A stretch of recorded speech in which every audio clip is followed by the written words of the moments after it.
જે તીર્થાની પ્રચરંતિ શકા હસ્તાની ખંગિણઃ તે ખગ્ગુંશ શ્રયોજને વદનવાનિ તન્મસી. નમો નમઃ. તમારા બધાનું સ્વાગત કરું છું આધ્યાત્મિક મહાશક્તિમાં. પ્રશ્ન ખૂબ જ સરસ છે કે ક્રોધ પર કાબુ કેવી રીતે મેળવી શકાય. આપણે એ ભૂલી જઈએ છીએ કે આપણે આપણી ભાવનાઓનું રિમોટ બીજાના હાથમાં આપીને રાખીએ છીએ. એ જેવું સ્વિચ પાડે છે કે આપણે ઉકળવાની શરૂઆત કરીએ છીએ, એના ઈશારા પર નાચવાની શરૂઆત કરીએ છીએ. એના એક સ્વિચ દબાવવાથી આપણી ભાવનાઓ તરત આપણી ઉગ્રતામાં પરિવર્તિત થઈ જાય છે અને આપણે એની ઈચ્છા પ્રમાણે વર્તન કરવાની શરૂઆત કરી દઈએ છીએ. આ જ એટલે ક્રોધ. તમે તમારી ભાવનાઓને બીજાના હાથમાં સોંપી રાખી છે અને એટલા માટે એનું પરિણામ સામેવાળો જે બુદ્ધિશાળી વ્યક્તિ છે એ પ્રમાણે લઈ આવે છે અને તમે એને જીતવા પણ દો છો ક્રોધ કરીને. થોડોક વિચાર કરજો. દિવાસળી અગ્નિ ઉત્પન્ન કરે છે પણ પહેલા એ પોતાનું મુખ કાળું કરે છે અને બાળે પણ છે. એમ જો તમે કોઈ પણ વ્યક્તિના કંઈ પણ બોલવાથી રિએક્ટ અને રિસ્પોન્ડ વગર વિચારે કરી નાખો છો તો પહેલા તમે દગ્ધ થાઓ છો અને પછી એ વ્યક્તિ ખુશ થાય છે. પરિણામ ભયંકર જ હોવાનું છે, કેમ કે પોતે બળીને બીજાને શાંતિ આપી શકીએ એવું હોય જ ના શકે. અને એટલા માટે હા, પરિણામ ક્રોધનું સુયોગ્ય આવે કે ના પણ આવે, સામેવાળા વ્યક્તિ ઉપર એનું અસર થાય કે ના પણ થાય. જેમ કે તમે દિવાસળી પ્રગટાવી છે અને પ્રગટાવ્યા પછી તમે એને પાણીમાં નાખો છો તો એનું પરિણામ શૂન્ય થઈ જશે, પાણીમાં એ બુઝાઈ જવાની છે. એટલે સામેવાળા વ્યક્તિના ઉપર એની શું અસર પડશે એ નક્કી નથી, પણ હા, તમારા ઉપર તો 100% અસર પડવાની છે, કેમ કે દિવાસળીનું મુખ કાળું પણ થયું છે અને બળ્યું પણ છે, ત્યારે જ અગ્નિ પ્રગટ થઈ છે. અને એટલા માટે ક્રોધ આપણો શત્રુ છે, ષડ રિપુઓમાં જેનું સ્થાન છે અને એના પરિણામો સદૈવ નકારાત્મક જ જોવા મળે છે. પણ ક્રોધ આવે છે કેવી રીતે? આપણે જે ઈચ્છીએ છીએ એ ન થાય ત્યારે ક્રોધ આવે છે. આપણે જે પામવા માંગીએ છીએ એ ન મળે ત્યારે ક્રોધ આવે છે. આપણા નિયમોથી કોઈ ચલાયમાન થઈ રહ્યું છે અને આપણે એ જોઈને એના નિયમોમાં લાવવા માંગીએ છીએ તો ક્રોધ આવે છે. એટલે કે આપણા કમ્ફર્ટ ઝોનમાંથી કોઈ વસ્તુ બહાર જઈ રહી છે જેને આપણે સ્વીકારી નથી રહ્યા એટલે આપણને ક્રોધ આવે છે.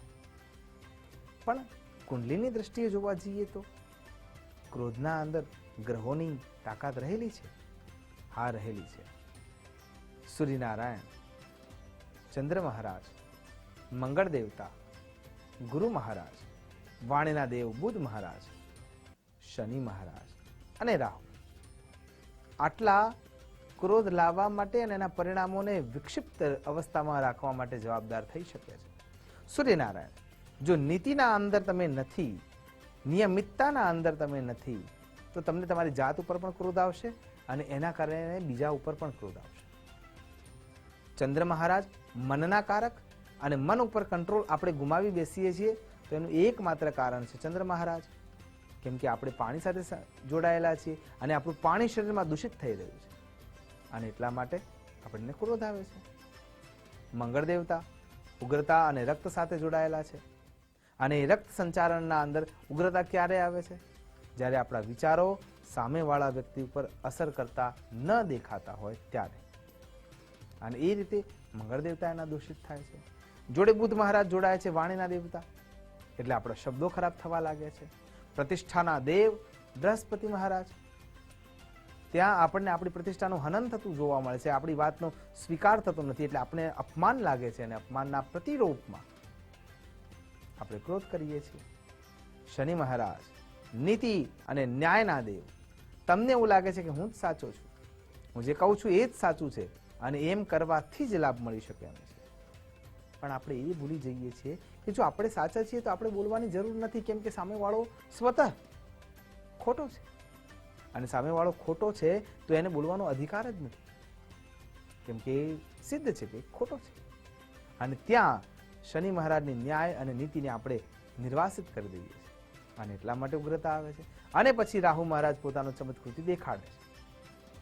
ત્યાં એનું પરિણામ યુદ્ધમાં, નિશબ્દતામાં, રિસાઈ જવામાં કે વધારે પડતા ક્રોધમાં અથવા કોઈ ગુનાહિત કાર્ય કરવામાં આપણે લાગી જઈએ છીએ.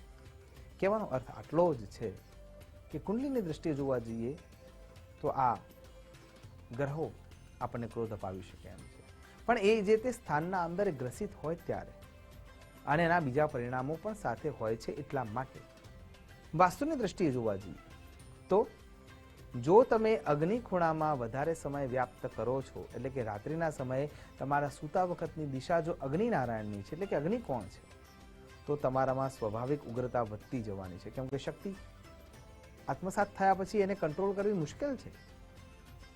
એનાથી વધારે વિચાર કરીએ તો સૂતા વખતે અથવા જાગ્રત અવસ્થામાં પણ જો તમે વધારે સમય અગ્નિ ખૂણામાં કાઢો છો તો પણ તમારામાં ક્રોધ વધતો જશે. ઓફિસના કોર્નરમાં જો તમારો અગ્નિ ખૂણામાં વધારે સમય વીતે છે તો સમજવાનું છે કે તમારો ક્રોધ ધીમે ધીમે વધતો જવાનો છે. એટલે જે લોકો સત્તા ઉપર છે, ઓફિસના અંદર વર્કને લોડમાં ના પરિણમિત કરવું હોય તો એમને અગ્નિ ખૂણાથી થોડા દૂર રહેવું જોઈએ.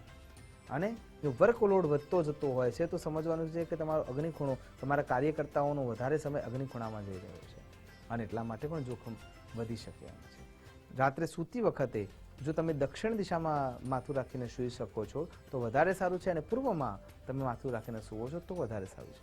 ઉત્તરમાં જે ચુંબકીય ધ્રુવો રહ્યા છે એના કારણે જો તમે એ દિશામાં તમે વધારે સમય સૂતા રહો છો તો પણ તમારા જ્ઞાન તંતુઓ ઉપર એની અસર થાય છે, અને એટલા માટે પણ તમે ક્રોધમાં પરિણમિત થઈ જ શકો. ત્રીજું કારણ શું થઈ રહ્યું છે કે આપણે આપણી જાતને ઓર્ડર આપ્યા કરીએ છીએ. ઓર્ડર શું આપીએ છીએ કે મને તો આ પ્રમાણે થાય તો ચોક્કસ ક્રોધ આવે, હું સાચો હોઉં તો કોઈનું ના સાંભળ્યું. પણ આપણે એ નથી સમજતા કે આપણે સંબંધોને સાચવવા છે, સમાજમાં પોતાના નામને સાચવીને રાખવું છે, સુમેળ ભર્યા સંબંધો સાથે શાંતિથી જીવન વ્યાપન કરવું છે, બધાને સાથમાં લઈને ચાલવું છે.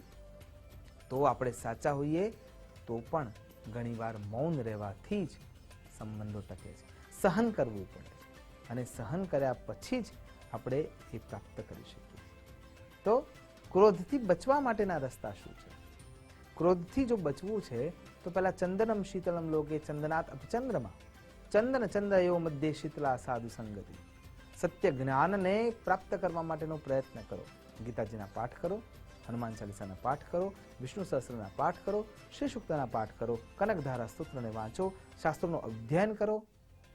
તમારા અંદર જે જ્ઞાન વધતું જશે એનાથી ક્રોધ દૂર થતો જશે. ચંદનમ શીતલમ લોકે, આ દુનિયામાં કોઈ સૌથી વધારે શીતળ પદાર્થ હોય તે ચંદન છે. એટલે ચંદનનો તિલક કરો, ચંદનનું લેપન કરો. ચંદનાત અપી ચંદ્રમાં, ચંદન કરતા વધારે શીતળતા જે કોઈ આપે છે એ ચંદ્ર મહારાજ છે. એટલે રાત્રિ કાળના અંદર ચંદ્ર મહારાજને અર્ઘ્ય આપવાનો આપણા ત્યાં રિવાજ હતો જ, તો એ અર્ઘ્ય આપવો જોઈએ, અથવા ચંદ્ર મહારાજના પ્રકાશમાં થોડો સમય વ્યતીત કરવો જોઈએ. જેમ આપણે દૂધ પૌવા ખાઈએ છીએ એમ રવિવારની રાત્રિએ દૂધ પૌવા બનાવીને કે ખીર પૌવા બનાવીને કે કેવળ દૂધ અને સાકર ઉમેરીને થોડોક સમય ચંદ્ર મહારાજની હાજરીમાં ત્યાં રાખવો જોઈએ, અને પછી એ ખાવાથી આપણા શરીરમાં શીતળતા વ્યાપ્ત થાય છે. ત્રીજા નંબરનું જે દ્રવ્ય છે એ છે ચાંદી.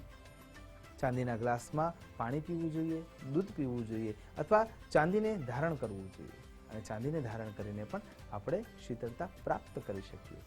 ચંદનમ ચંદયો મધ્યે શીતલા સાધુ સંગતિ. એનાથી પણ વધારે સજ્જન પુરુષોનો જે હકારાત્મક વિચારો ધરાવે છે એમના સંગમાં રહેવું જોઈએ, અને સત્યને જાણવાનો પ્રયત્ન કરવો જોઈએ. આમ કરવાથી ક્રોધ પર કાબુ મેળવી શકાય છે. શ્રામ શ્રીમ શ્રોમ શહ એ બીજ મંત્રો સાથે ચંદ્ર મહારાજનું આરાધન કરવું જોઈએ, તો પણ આપણે ગુસ્સામાંથી બચી શકીએ છીએ.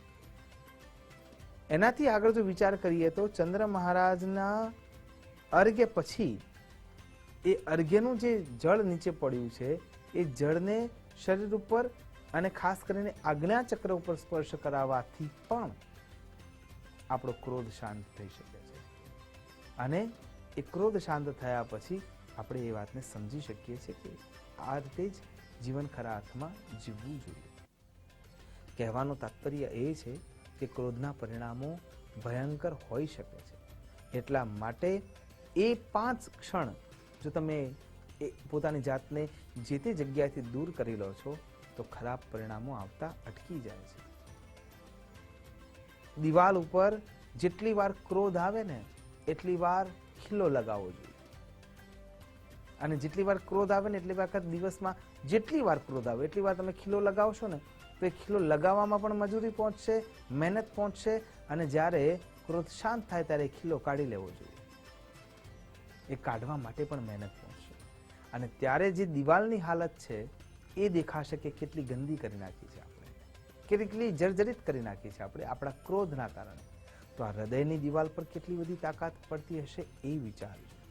અને એટલા માટે ઈશ્વરનું સાનિધ્ય લઈ, એટલે કે 9 ગ્રહોના જે અધ્યક્ષ દેવો છે એમાં ભગવાન સાંબ સદા શિવ છે, ભગવાન વિષ્ણુ નારાયણ છે, ભગવાન ગણપતિ છે, ભગવાન સૂર્યનારાયણ છે અને માં જગદંબા છે. આમનું આરાધન કરવાથી આપણા જીવનમાં શાંતિ પ્રસરે છે અને આપણે ખરા અર્થમાં ક્રોધ પર કાબુ કરી શકીએ છીએ. આશા કરું છું ભગવાન સાંબ સદા શિવ જે યોગપતિ છે, શાંતમ શાશ્વત છે, એમની કૃપા શાંતિ રૂપે આપણા સૌ પર પ્રસરે એ જ અભ્યર્થના સાથે નમસ્કાર.